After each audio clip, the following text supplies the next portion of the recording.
Welcome to Star Profile, where you can learn the life of trending and newest stars in Philippine showbiz.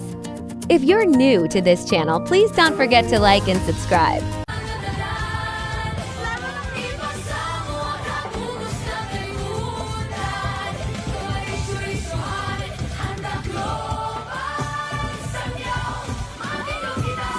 Sa likod ng isang makapangyarihang pangalan sa politika, sino nga ba si Martin Romualdez? Isa siyang kilalang politiko at negosyante na matagal ng bahagi ng Philippine politics.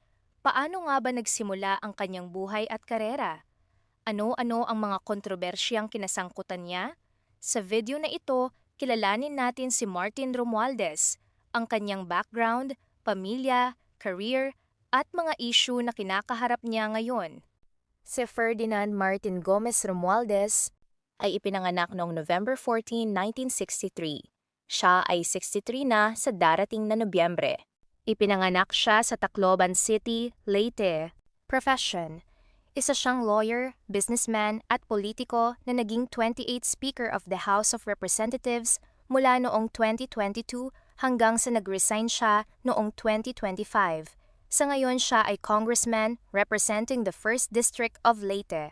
Education: nakapagtapos siya sa Cornell University, Harvard University at University of the Philippine College of Law noong 1992 at nakapasa sa bar exam noong sumunod na taon.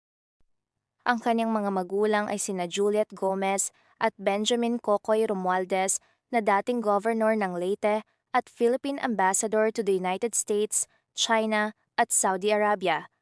Pumanaw ang kanyang ama noong 2012. Nakababatang kapatid siya ni First Lady Imelda Marcos. Si Romualdez ay pamangkin ni Imelda at pinsang buo ni na President Bongbong at Senator Amy Marcos. Mayroon siyang 3 kapatid na sina Daniel, Benjamin Philip at Marian Romualdez.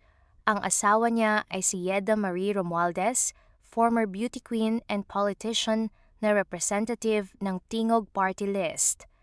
Mayroon silang 4 na anak na sina Andrew Julian, panganay na anak.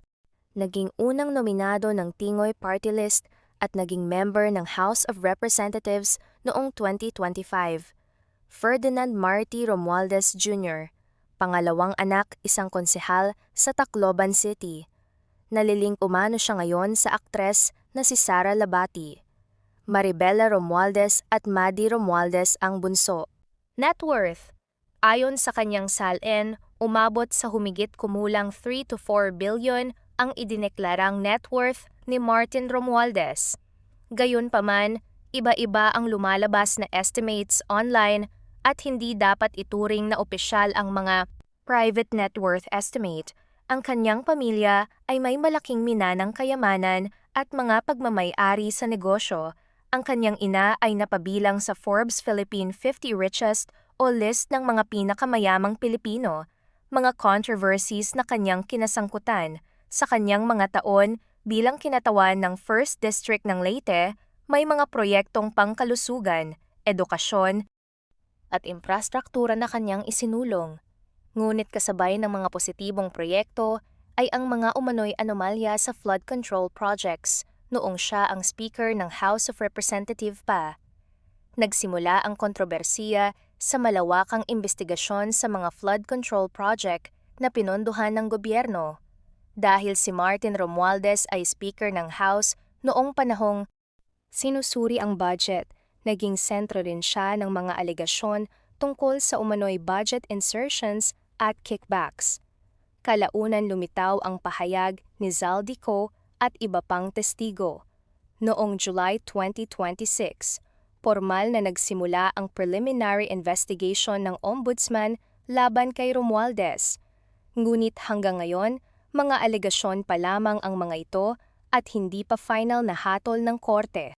Ayon sa kanyang legal team, walang ebidensyang nagpapakitang involved siya sa pagplano, pagpapatupad o pagpapalabas ng pondo para sa umano'y ghost flood control projects.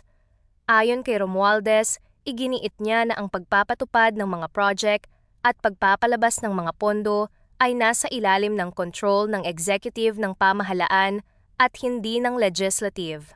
If this is a political play to push me out and close the story, tarnishing my name and my reputation, then I'm telling everyone now, I will not go quietly and I will not go alone. I will not be the fall guy for other people's corruption. Thank you for watching. Please don't forget to like and subscribe for more videos of your favorite Pinoy celebrities.